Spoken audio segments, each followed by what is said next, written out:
Good evening students, कैसे हैं आप। उम्मीद है आप सभी लोग अच्छे होंगे।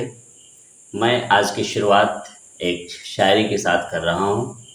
ज़रूरी नहीं रोशनी चिरागों से ही हो, शिक्षा से भी घर रोशन होते हमने देखा है। ज़रूरी नहीं रोशनी चिरागों से ही हो, शिक्षा से भी घर रोशन होते हुए देखा है। होता जिसके मन में कुछ करने का जज्बा, होता जिसके मन में कुछ करने का जज्बा, उसके होते पूरे सपने आप सभी ने देखा है। उसके होते पूरे सपने आप सभी ने देखा है। आइए इसी इन्हीं शब्दों के साथ मैं आज की वीडियो शुरू करता हूं। आज मैं आप लोगों के सामने संचार और जनसंचार से जुड़े हुए कुछ बहुविकल्पी प्रश्न लेकर के आपके सामने प्रस्तुत हूं। आइए आज मैं उन उस वीडियो को आपके सामने प्रस्तुत करता हूं। देखते हैं पहला क्वेश्चन आज का। पहला क्वेश्चन है, प्रिंट या मुद्रण माध्यम का आविष्कार कब हुआ। आप इस वीडियो को पॉज करके देख सकते हैं और इसका आंसर आप दे सकते हैं। प्रिंट या मुद्रण माध्यम का आविष्कार कब हुआ। आप 2 सेकंड का समय लेते हुए इसका आंसर दे सकते हैं। इसका आविष्कार, पहला ऑप्शन देख लेते हैं 1530, दूसरा ऑप्शन 1440, तीसरा ऑप्शन 1450 और चौथा ऑप्शन 1500 ईस्वी। उम्मीद है आप सब कर लिए होंगे। तो आइए इसका आंसर हम बताते हैं। इसका आंसर है दूसरा ऑप्शन 1440 ईस्वी। दूसरे प्रश्न की तरफ बढ़ते हैं। दूसरा प्रश्न है, एफएम रेडियो की शुरुआत कब हुई थी। आप बताएं, एफएम रेडियो की शुरुआत कब हुई।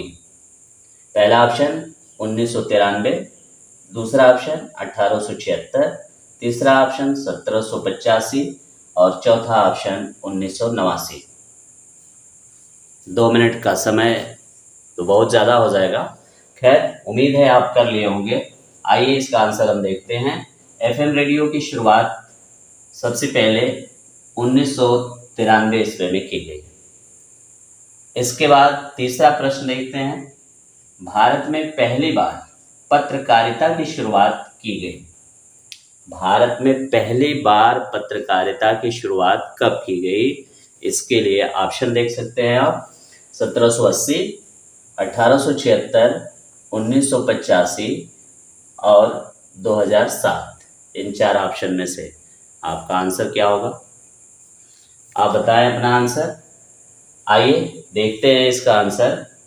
भारत में पहली बार पत्रकारिता की शुरुआत 1780 ईस्वी में की गई।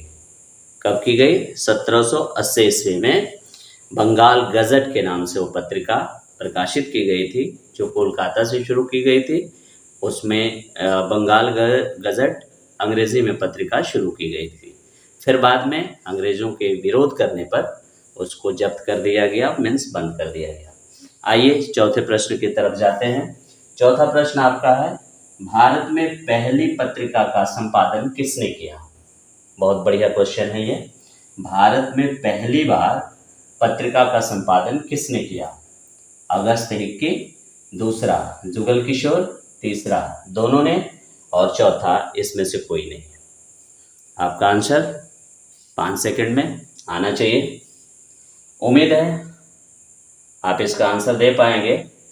भारत में पहली पत्रिका का संपादन किसने किया।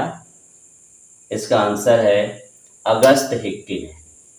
इसका आंसर है अगस्त हिक्की ने।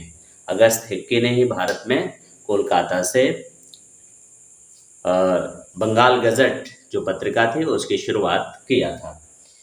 अगला प्रश्न है, भारत में हिंदी समाचार पत्र की शुरुआत कब की गई। भारत में हिंदी पत्र की शुरुआत कब की गई। इसके लिए भी आपके लिए 5 सेकंड में देता हूं और उम्मीद है आप 5 सेकंड में इसका आंसर कर लिए होंगे। तो आइए इसका आंसर देखते हैं। भारत में पहली बार हिंदी समाचार पत्र की शुरुआत 1826 में की गई। कब की गई। 1826 ईस्वी में की गई।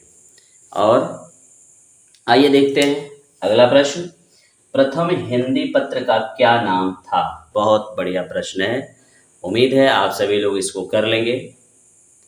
आ रहा है ना इस प्रश्न को? उम्मीद है आप कर लेंगे। आइए, प्रथम हिंदी पत्र का क्या नाम था?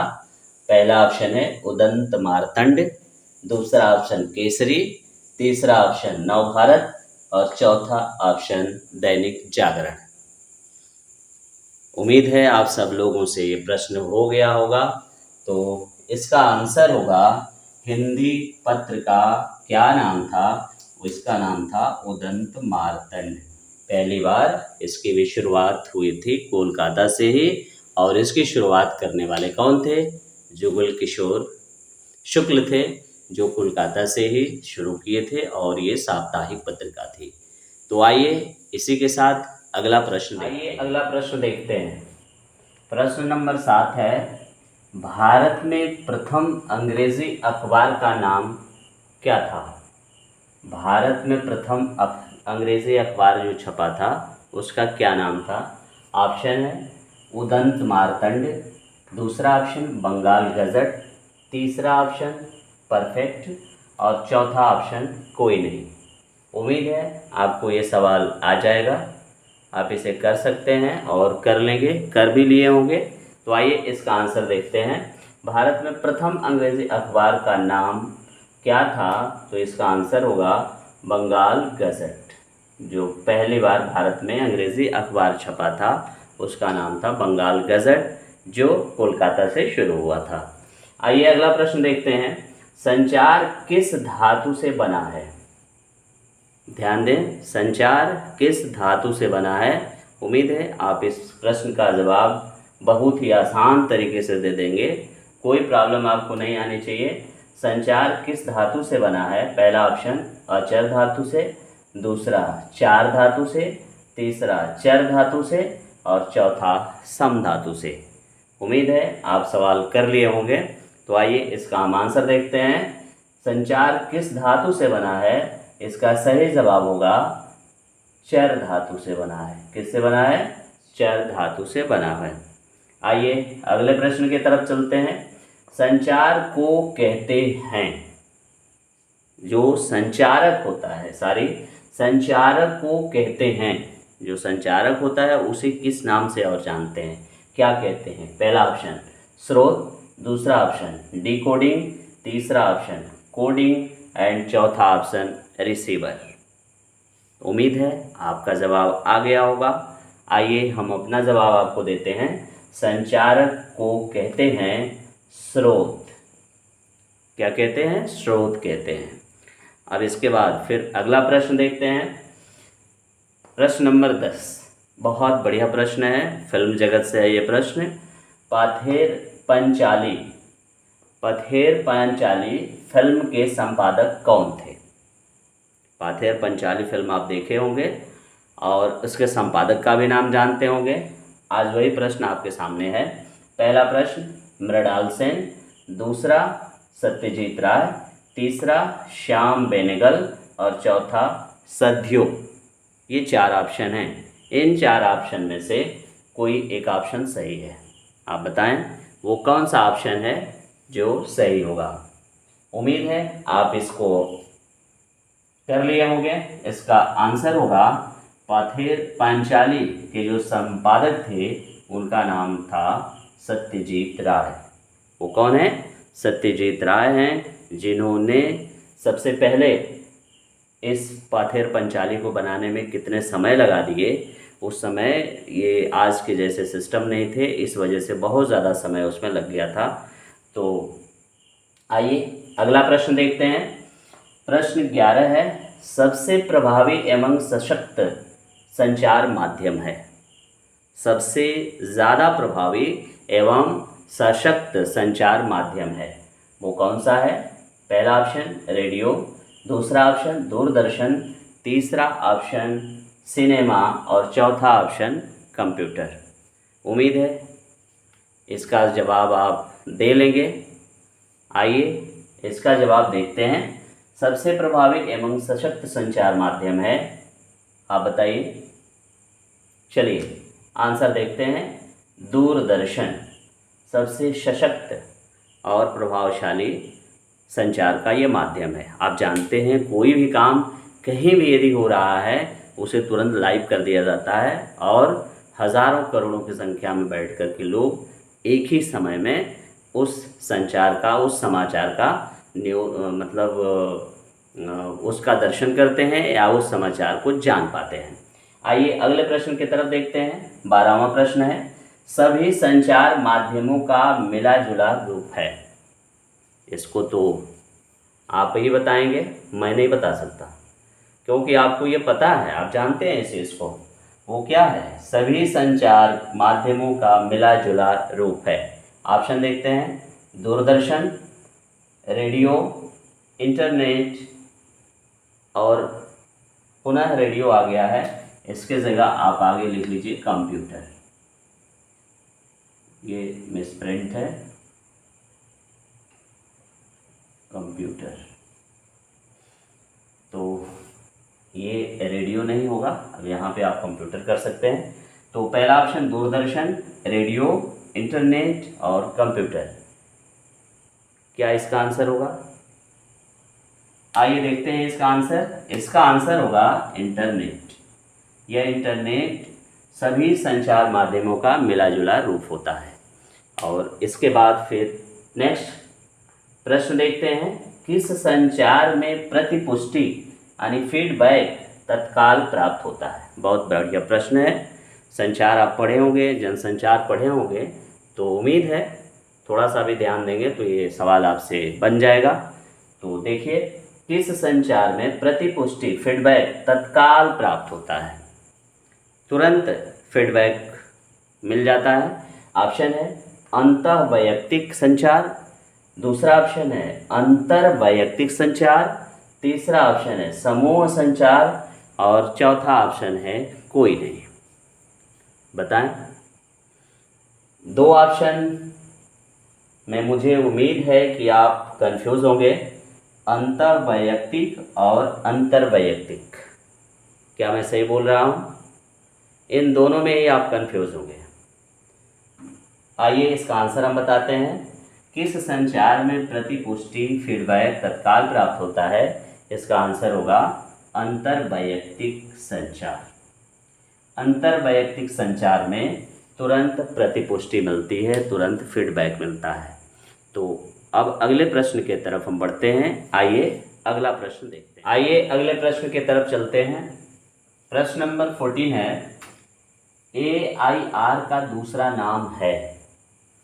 AIR का दूसरा नाम है। AIR को हम कहते हैं ऑल इंडिया रेडियो। तो ऑल इंडिया रेडियो का दूसरा नाम क्या है? पहला ऑप्शन है रेडियो, दूसरा ऑप्शन है आकाशवाणी, तीसरा ऑप्शन है डाकघर और चौथा ऑप्शन है डाक तार। उम्मीद है आपसे ये प्रश्न बन जाएगा क्योंकि आपने इसे पढ़ा है। तो AIR का दूसरा नाम है आकाशवाणी। इसका आंसर होगा सेकेंड ऑप्शन आकाशवाणी। आइए अगले प्रश्न की तरफ बढ़ते हैं। अगला प्रश्न है, शोर का तात्पर्य है। हमें उम्मीद है कि इस प्रश्न का जवाब मुझे नहीं बताना होगा, आप बता देंगे। आ रहा होगा आपको। पहला ऑप्शन सीधा, दूसरा ऑप्शन रुकावट, तीसरा ऑप्शन बाधा और चौथा ऑप्शन दिया हुआ है दूसरा और तीसरा दोनों। कौन सा ऑप्शन सही होगा? बताएं बिना देर किए हुए।